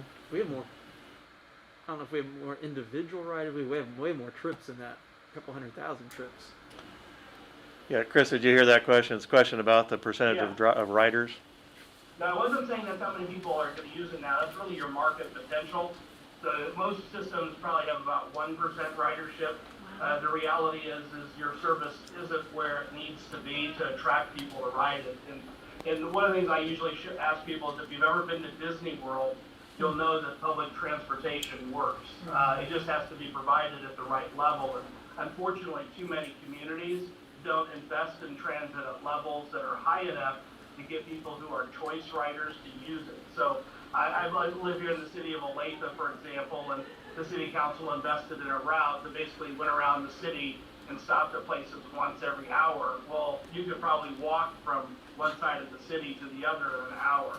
And so they were wondering why people didn't use it very often. It's because they didn't invest enough. And so that's one of the challenges. If you want people to ride it and have it to be a viable option for people to use, the level of service has to be at a level that's high enough to compete with some of the options that choice riders have. So when I'm looking at those numbers about the likelihood or the interest of people using it, you've got somewhere between 10% and 25% of your community that really would use it under the right conditions.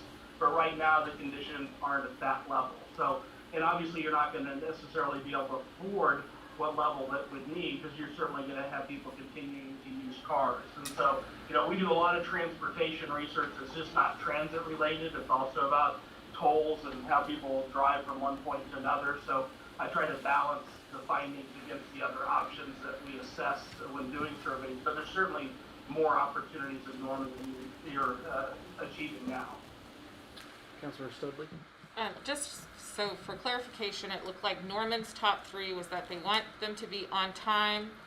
And then number two said availability of accessible stops.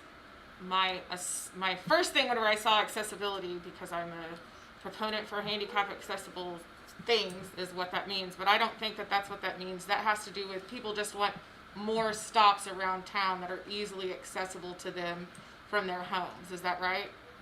It's a mix. I think, people, when you hear accessibility today, that's also what people are thinking. So it's not just that, but I think both of those, people are going to read into questions sometimes different factors, unfortunately.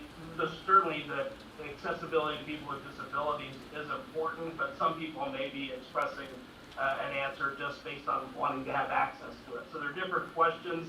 The intent for the question was to get more of the access for persons with disabilities, but I do know that some people are looking at it from a just general access perspective. Okay, because I know we do have a lot of people with disabilities that would like to have easier access for them to get to the bus stops or closer to their houses, or same day service where they can at least pick up closer to their house. And then the third, with more frequent stops, I think that these are pretty telling signs and interesting, and I would love to see how we're going to incorporate these results. Yeah, if you're able to see the presentation up here, one of the reasons I think it's consistent about that being important is we asked the level of importance. This question was asked to non-riders, and you'll see that serving low-income, disabled, or senior populations was actually the number one purpose to non-riders. The question you're looking for now, one of the top priorities for improvement, is actually to current riders. So in other words, this is the availability of accessible bus stops. So these are people who are using it now. Okay. So those are the two different pieces there. But for the general public, clearly serving the needs of the people with disabilities is at the very top of the list when it comes to purposes that they think public transit should be doing or meeting. I'll just mention, Councilor, that all of this data was incorporated into your long-range transit plan that Council adopted in June, and that was the target of the proposed improvement. So we've got an improvement plan laid out on how to meet all those. Many of those are funding related. They're not going to happen without additional funding. I just remember that some of the stuff that we talked about was not going to address some of those issues for people with disabilities. And so we need to really look at that, and with you being the head of that department, I think that you should really talk to, is it Travis that's working with Taylor? And yes. Try to look at more inventive ways where we can provide transportation to those with disabilities at a higher level in our community. Because that's obviously the people in our community are saying that, and the people riding the buses are saying that too, and we need to listen. Appreciate that. Thank you. Councilmember Hall. I just was going to comment, thank you for the presentation. I just find the results of this so encouraging. Me too. That we have the kind of public support that we need to continue to pursue a robust public transit system. So I'm actually feeling really kind of energized about seeing the results, and especially with the non-ridership of of the perception of the role that public transit plays in the community, and then digging down into the level of rider satisfaction for those who are actually experiencing how they're using the bus here in Norman. So we have a lot to build on and a lot to continue to improve and grow, but you know, I always like to remember that it's a minor miracle that we kept the buses going for the first year, and how grateful we are to the voters of Norman in that very uncertain time before we started really understanding some of the roles that public transit can play in Norman under city control. How grateful and robust, that we are, and how robust the support was even then for continuing to support public transit. So I find these things very encouraging, and I agree. I think one of the areas that we need to constantly be looking at and addressing, just from the feedback of all of these different things that we've done now, is yes, we have some options for those who need those with disabilities who need paratransit support, but I definitely think we can continue to look at that and improve in that area as well. But overall, just having the support of the residents is really promising as we go forward and look at all of the other regional transit opportunities that we're going to have in the years to come. Councilor Sheila? Yeah, just to piggyback off that, I'm really excited about taking this kind of data and then going back and looking at that plan and some of those routes that we were looking at before, and kind of this gives us kind of the data to support some of the conversations I think that we were having before about where our routes should go, what areas are we targeting around town, how are we choosing bus stops, how are we choosing those things. And so I think that this gives us some kind of foundation for what that looks like, and I think it really does kind of play into all of the things that were concerns that we had when we were looking at those before, on who we were serving, where our bus routes were going and taking riders to. But I'm also really encouraged by how supportive our community is of public transportation. So thank you for this survey. This really helps us a lot. Mayor Clark?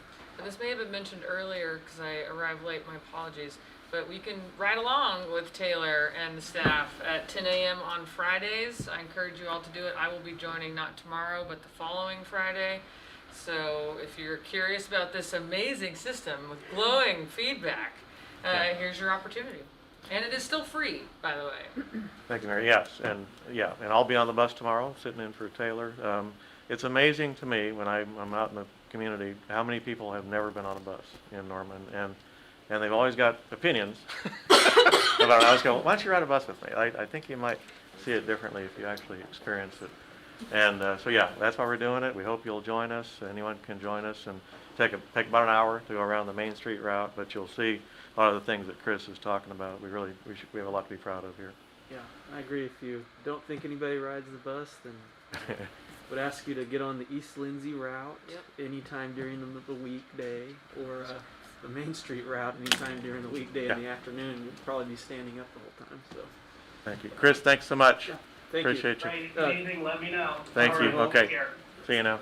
No, it's nothing about this. I'm sorry. But before we moved on, are we ready to move on to the next topic? Yes. Yes. Yeah, okay. Yes. I just didn't want to pass up on one more opportunity to thank Dr. Carrie Evenson for her service to Norman. She's been phenomenal, and we're going to miss you so much. So thank you. Is this tomorrow your last day, or No, September 3rd. September 3rd? Okay, So thank next you week. for All everything right. you've Yes. done to elevate stormwater in Norman. Absolutely. They're here. Okay, so item number 3 is a submission of the public transit ridership report, which we get every month in this committee. Yeah, not a lot to offer. I'm happy to answer questions. I always, Taylor lives in this world every day, and I'll be honest, I don't have as much time with it. But Jesse is here if you have specific questions about the report. I did want to mention, again, the reminder about the ride-alongs on Friday for the next month plus. Also want to mention the progress on our transit maintenance facility. If you haven't driven by there, I encourage you to swing by on North Base. I was able to actually tour the building this week inside for the first time. We are making great progress. We think we're going to be in there around the 1st of November. That means we can move out of the OU facility and stop paying rent and lease and all the issues that we have there. It literally takes 45 minutes to fill a bus with fuel at night. So imagine filling 25 buses every night with one guy. Yeah. That's why he's there starting at 9 p.m. and he leaves there about 6 a.m. That we need to do better. We've got more efficiencies that we can do in taking care of these buses. So all that gets better when we move north here in a couple of months. And we'll certainly have a ribbon cutting and invite you all there, of course, to we're able to get in there. Other than that, I'll just take any questions you have about the report. Any questions about the ridership report for this week or this month? I mean, everything's looking good. It seems like things are picking up. Yeah, we're seeing slight increases again year over year, and making sure we're aware of the 2020 numbers being down, and we are still ultra COVID safe. That is a federal requirement.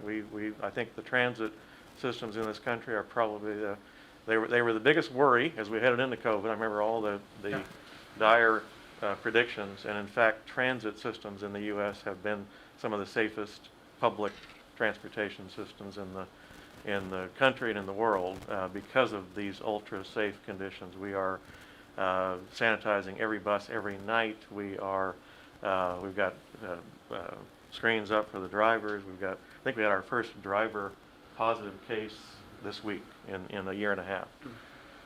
So we've really been a good experience. But if you want to ride a bus in Norman, you got to have one of these on. It's not optional. And I believe it's a federal mandate. I believe they extended the deadline today too. Yes, So, I think they did. Yeah. Into January. Yeah, Into so or January. the expiration date, I guess I should For say. those that don't know, our Yep. transit system, would you say about half of it is paid for by Yeah, federal that's funding? about right. Yeah. That's about right. So So about that's- $2 million a year in federal funding coming in. Without that, we couldn't operate the system. I Exactly. want to mention too, just thinking about Mayor Clark's comments, when she and I were pounding the pavement a couple of years ago for that sales tax election, I was really concerned that we could pass another sales tax in Norman. And I'll remind you, 72% approval rating on that thing. So it dovetails with this data. People in Norman value transit, public transportation. They're very sensitive to persons with disabilities. We've been that way for many, many years. Norman is a very caring place. And so I was thrilled to see this data, but I wasn't frankly surprised. Great communities have great public transportation. Well, I heard that a Remember couple that? times. Okay. Yep. All right, I'm on to my next meeting. Thank you. See y'all later. See ya. Okay, thank you for that You bet. update. And remind any residents watching that if you have any questions or comments about public transit in Norman, you can feel free to contact myself if you like, or your particular council member, and we can make sure that those questions or comments or concerns are addressed here in this committee every month. Okay, so the last item on our agenda this month is item number 4, which is a discussion regarding back-in angle parking, commonly referred to as reverse angle parking, pilot project on James Garner Avenue and associated ordinance. It's really all David. David is Jeannie Snyder here. So Right. To make a long story short, before I get into the presentation, our engineering group is looking at the possibility of reverse or back-in angle parking on 2 of the projects. One on Gray Street, the other on James Garner. Yeah. We kind of came up with this idea that, hey, we've got this little section of parking that maybe we could try as a pilot. And when the idea was first presented to me, I'm thinking, I wonder how that's going to be enforced. So I got on the phone with Jeannie and I said, I think we need to have an ordinance revision to support this. Otherwise, nobody's going to be able to enforce this.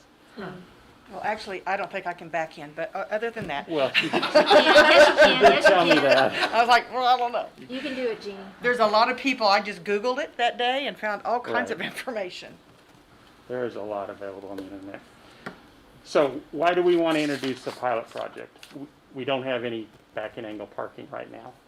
We do have, as I mentioned, these 2 projects that want to introduce this concept on Gray Street and on James Garner. We have this small parallel parking area on James Garner between Sims and Apache that I think would be a really great pilot for back-in angle parking to let people get used to it, see how it works. tell you there's a section of Eufaula where people are using it or doing reverse angle on it. Right now. They're facing the wrong way. Right. But they were driving the way on the Yeah. street to do Different it kind too, of reverse but- angle. Right. It's happening. It is happening. It's just not designated. Right, exactly. Concept whose time has come. So this area on James Garner where this parallel parking exists, it was ironically a pilot of its own to show how that concept with the pull-off lane would function. And because that pull-off lane exists, it gives us the depth that we need for the reverse angle parking. So there's not really any kind of construction cost, just some restriping and some signing is all that's going to be required. And we'll get to that later. Yeah, so we're not seeking funding. Yeah, no money. Right. Better. Okay, meeting adjourned. We can Oh, wait, we need a little bit for some signs. Did you say that? Yeah, but it's mine. Yeah. Here is the original pilot project. It added about 6 spaces on James Garner on the west side of James Garner. I think we might have gotten about 10. I'm thinking on this sketch he laid out 6, but yeah, I think we did get 10. I think that'll show up on the next slide.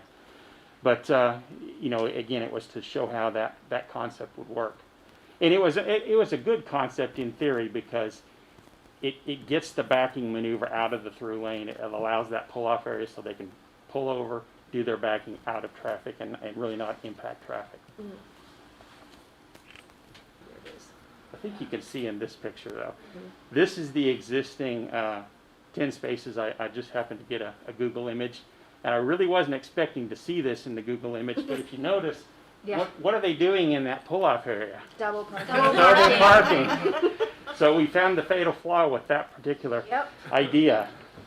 I So- haven't seen that. I've not seen that. You can see it almost any day that you drive Yes. down, not Yep. to that level, where there'll be 5 vehicles Yeah, I haven't double seen parked the- like that, That's especially like the New York big, City or something. In the a big truck. truck on the end. Must be because there's no more room to park on the grass and park across the That's sidewalk. very possible. They fell off. Ward 4 pet peeve. We eliminated parking on one side of the street too. That's right. So they take advantage, park twice on the other side. Interesting. So this is the concept of how we would lay out the reverse angle parking.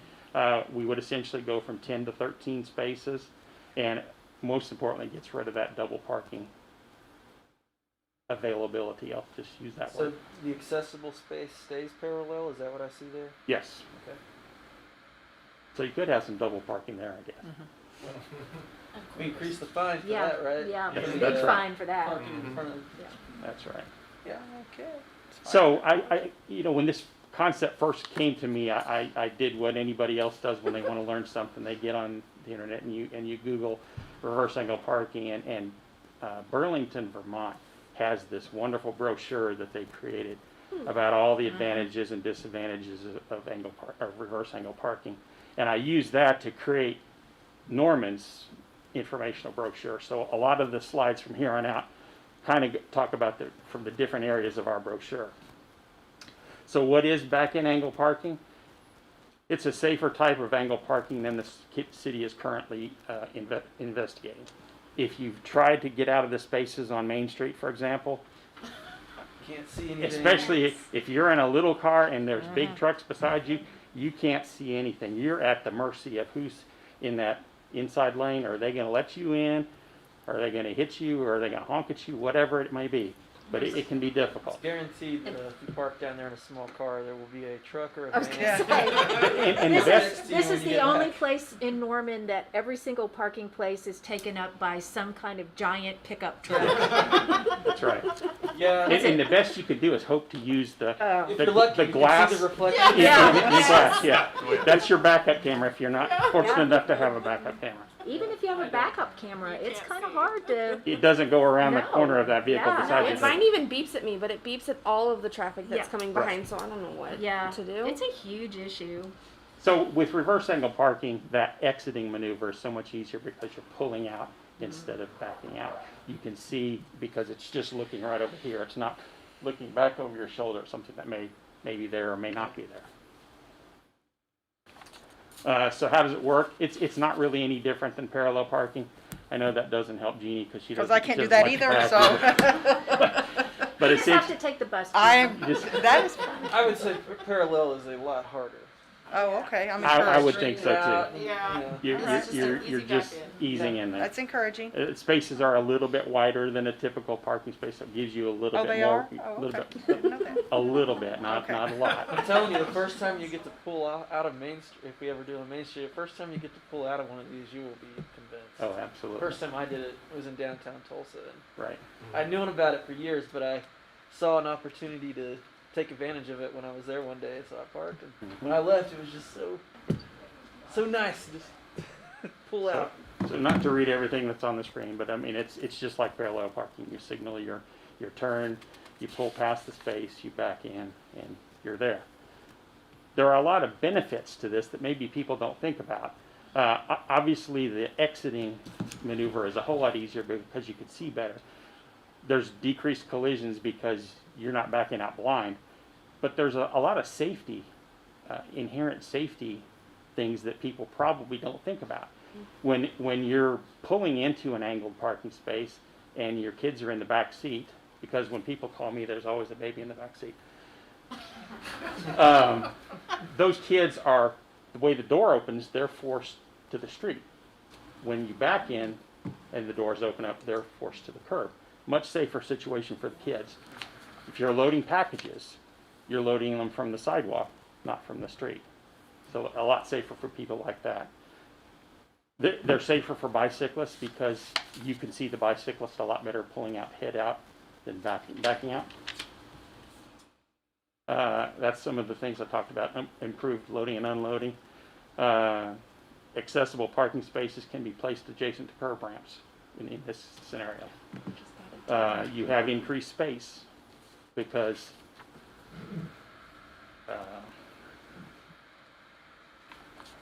the maneuvering space is not the same. It's less with reverse angle than it is with traditional head-in parking. You've got more room for sidewalks and bike lanes, things like that. It tends to calm traffic a little bit because the back-end maneuver encourages slower vehicle operating speeds. I mean, it's a lot faster to pull into a space, but it's a heck of a lot harder to get out. Some downsides. There is more vehicle overhang generally from the back than there is from the front. So you've got that, but that can be alleviated with proper design and placement. You've got the potential for people to back into street furniture. Again, you can do the same thing with proper design and placement. You have the issue with people pulling in head-on from the other side of the street because it's going to be real inviting for them to want to do that. And you can do that. There's a couple of things that were suggested. You can either stage cars so people understand how you're supposed to park in those spaces. We're going to introduce signing so that they're not supposed to turn across that double line to head in park. That side of the street is just for back in angle parking. But more importantly, every single location that comes forward, we're going to investigate to make sure that there aren't issues like this. And it seems like the potential congestion part is kind of offset because right now, you could argue that it causes congestion when cars have to back out on a main Exactly. street. And people have to slow down or slam on their brakes. So it seems like that would be a potential trade-off there. It's almost more than a wash, I think, probably.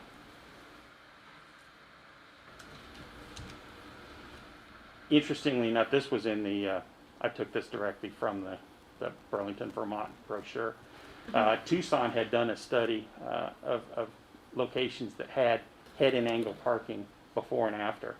And they were averaging 3 to 4 bicycle/car crashes per month and none in 4 years after the projects. Again, it overall improves safety of cyclists and drivers because you've got better visibility and it makes accessing your car easier and safer. How do we think the transition would be for drivers? Will it be difficult? Anything new is difficult. We understand that. But honestly, no, because we're planning to have more than adequate signage to address the concerns that are going to be present. And again, we could do those seed cars if that's something that we wanted to undertake, so people understand and get that visual cue of how the spaces are supposed to be used. We do have this informational brochure created that can be circulated however that we would want to circulate that. And again, the parking itself is a simple operation, even for Jeannie. I think she'll be I'm able gonna to go do this. practice. She'll be able to do this. I'm gonna go with David. It's easier than parallel parking. I agree with you. And it's very much easier than blindly backing out into an active traffic lane when you try to leave your parking space. Where does it exist? This is Burlington's list plus a lot of places that I added to make it a bigger list. I mean, it's all over the country, and there's going to be more coming. There are two that I found in Oklahoma, Tulsa and Enid. Surprised Oklahoma City hasn't really, you know. Oh, You ready? why is it- Here's my part.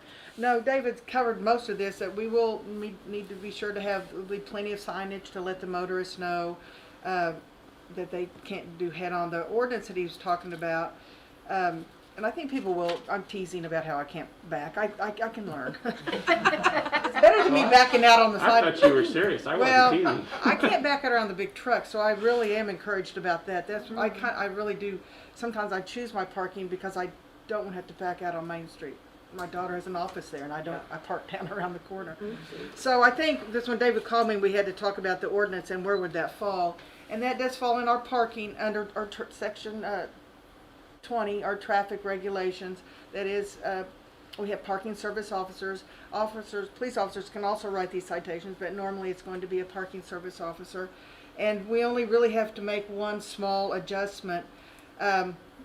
2805 starts with no person shall park, stop, or stand a vehicle, and there's about 10 or more. There's a 15. long list of things about where you shall not park, stop, or stand a vehicle. And Dave and I decided that number 7 currently says facing the opposite way from the normal flow of traffic, and we're just going to add in there, including turning across a double solid yellow line to park head into the space that is intended.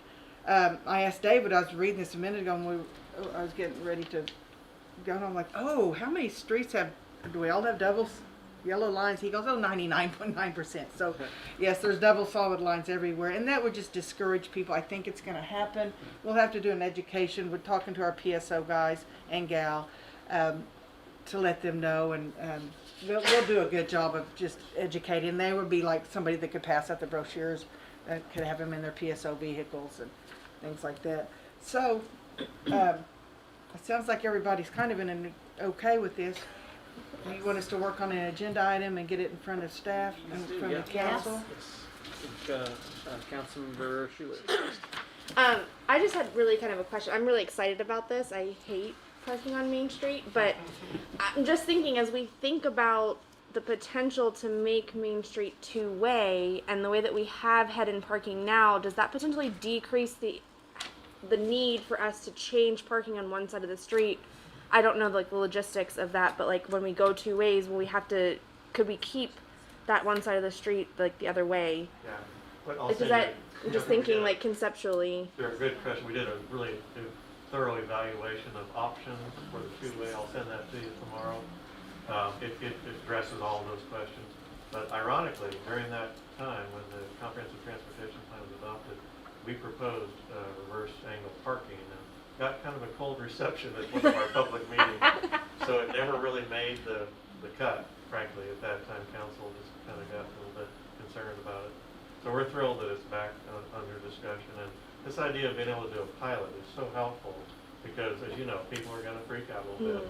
But then they're going to find out that it's great, just like roundabouts and other new things that we do.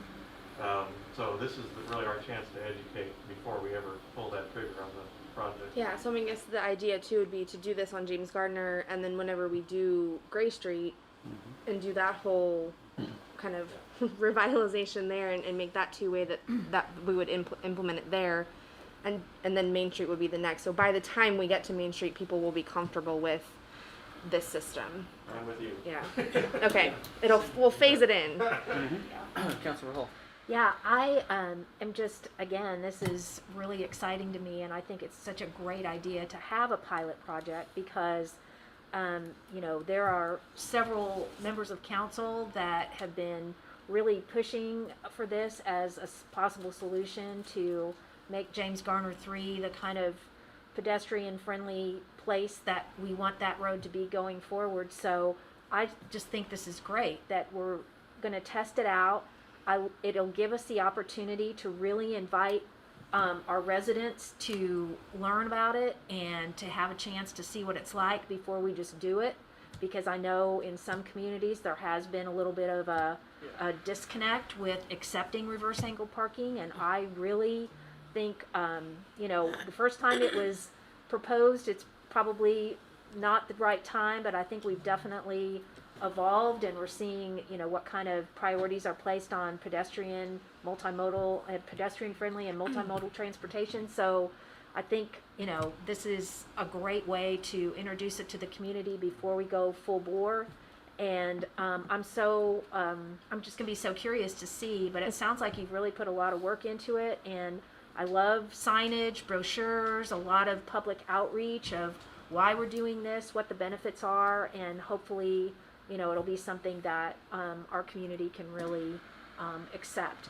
I promised one resident who had taken a look at the agenda that I would ask about site triangles. I know that's been an issue and something that you've been asked about multiple times on James Garner and Sims, I think, in particular, and that's one of the reasons that we tried the parallel parking to begin with, if I recall. So anything that you'd like to comment about the safety and the site triangle issues in this area?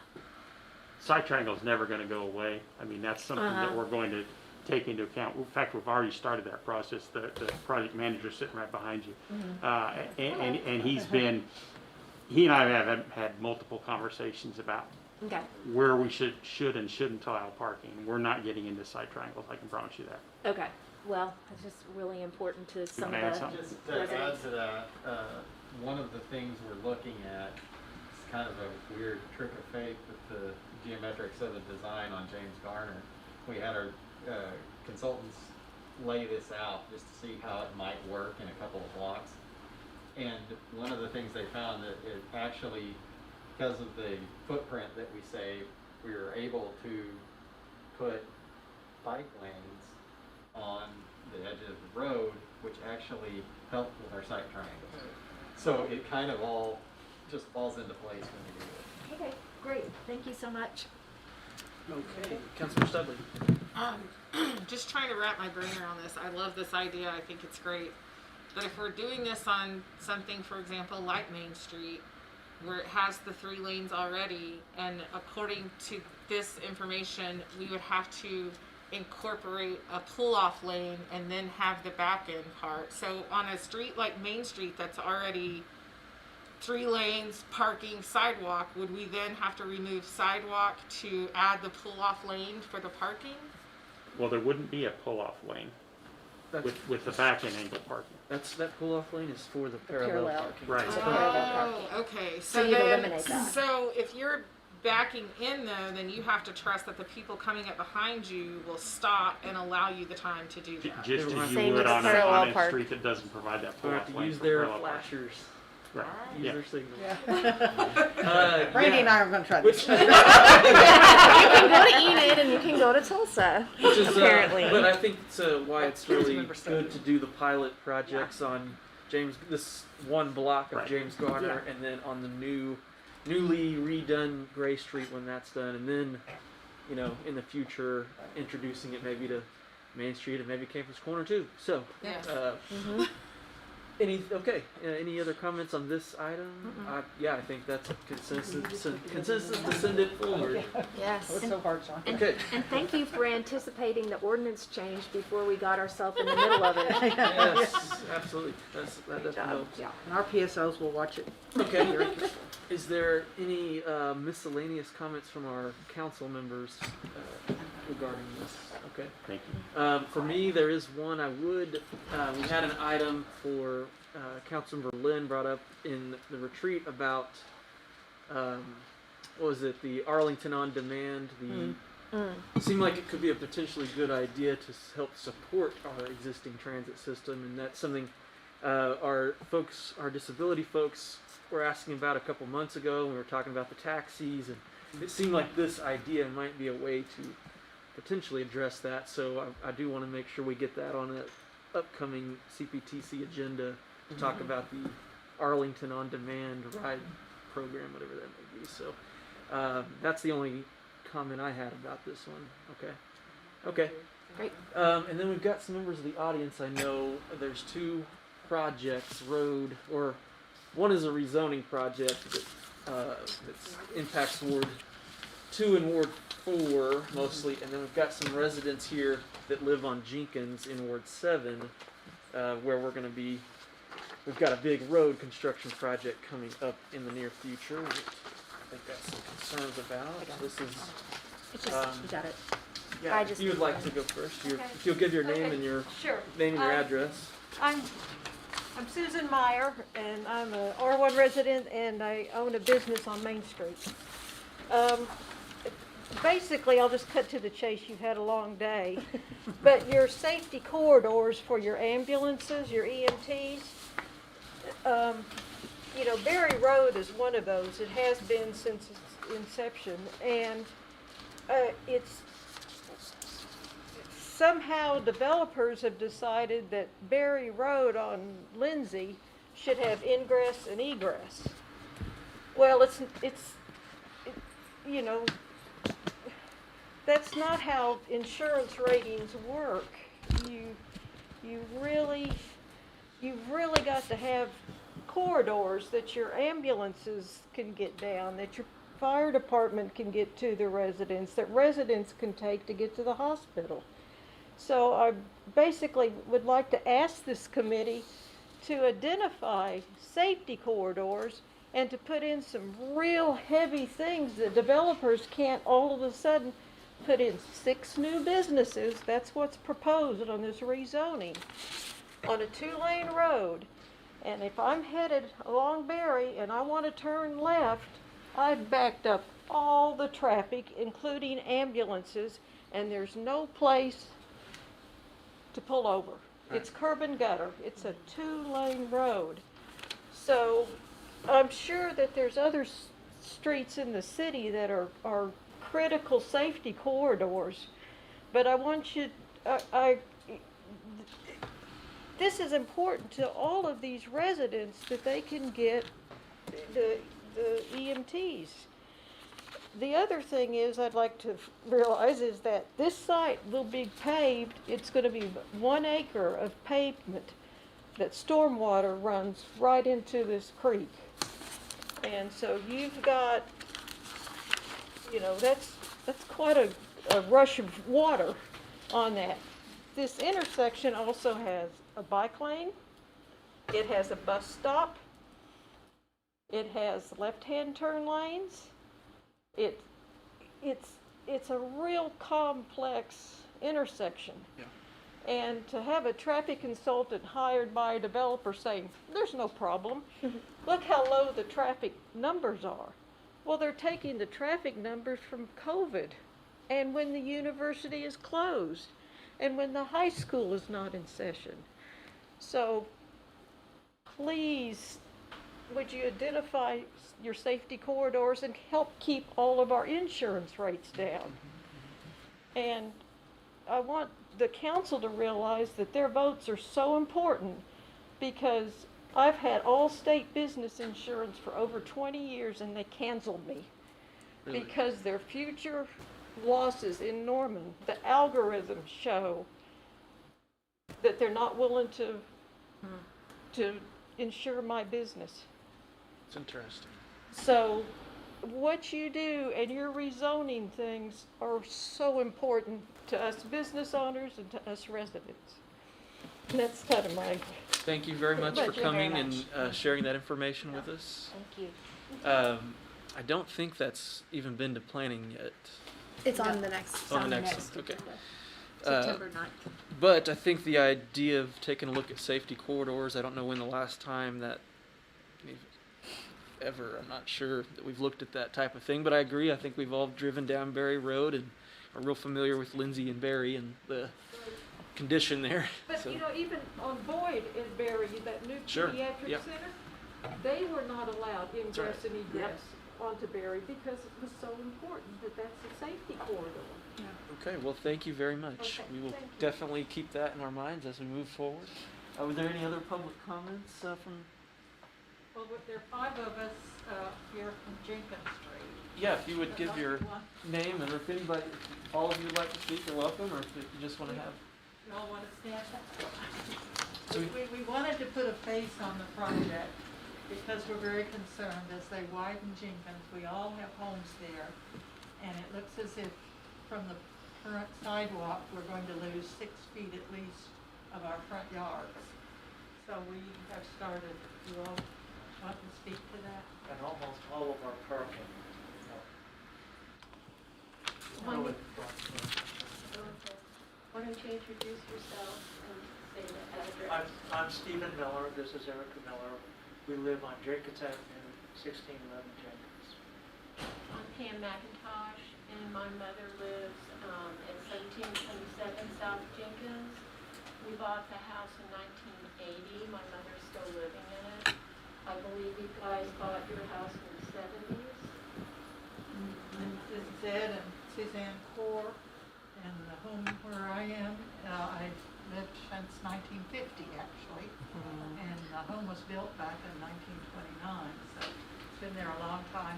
We put in a circle drive, and we will lose trees that we planted and things like that if this project goes as it's planned. So we wanted to get a jump on it and talk about some things that we thought that might give us a few more feet. We look across the street and see the university, and they have all this space, and we think, Empty space. empty space. Well, and so we're starting the conversation, basically. The old Cross Center parking lot is across the street. Yeah, we're right across from Yeah, us. and the Oh, Cross you Center store. owned everything from across the street, from basically up at Lindsay all the way to Highway 9. When we first met, we wondered why it couldn't be widened just on that side. Yeah. I don't know if the project now intends to widen also on Reeves Park. Is it gonna take out some of Reeves Park, which I don't know how much of that is gonna go. When we met with Stephen, we thought that it would just come up to the east side of the sidewalk, but this morning we learned it would come another 6 feet. Yeah, the So- drawing we had from Marsh that I showed you all when we were visiting looked like it was from the sidewalk out.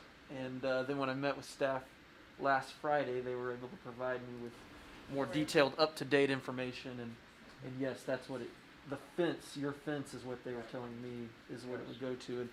And there are 2 very large trees in front that would have to be removed, trees in front of their property.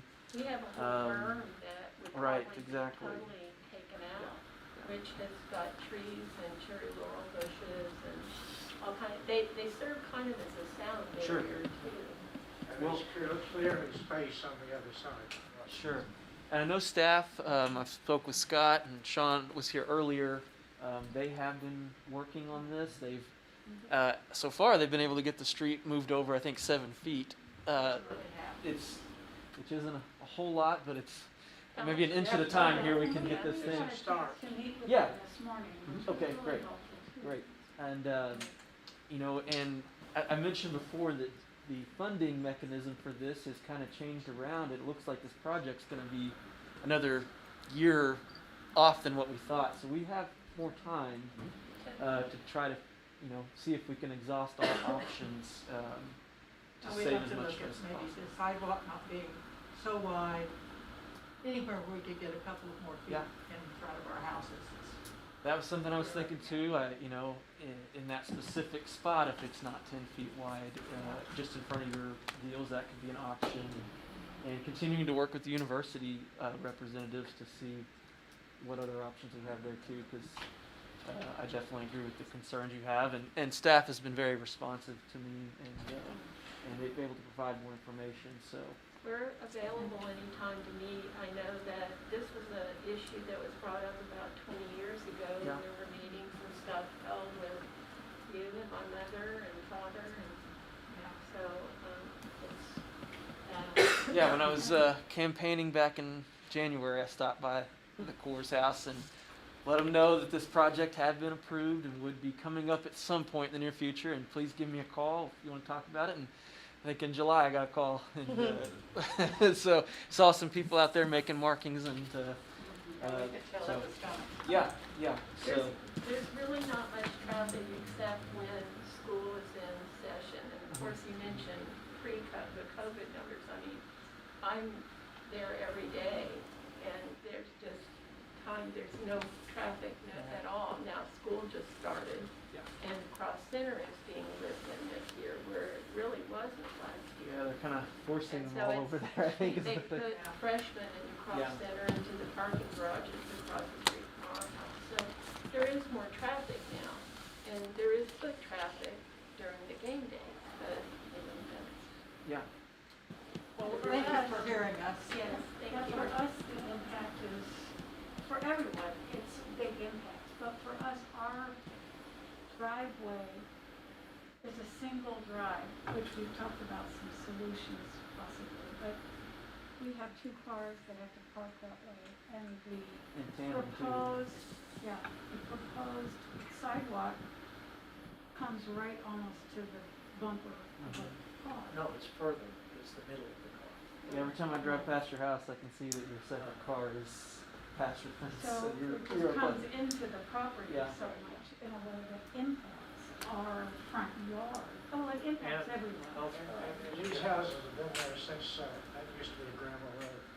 Yeah. Wow. Ours is probably even historic. It's an old farmhouse.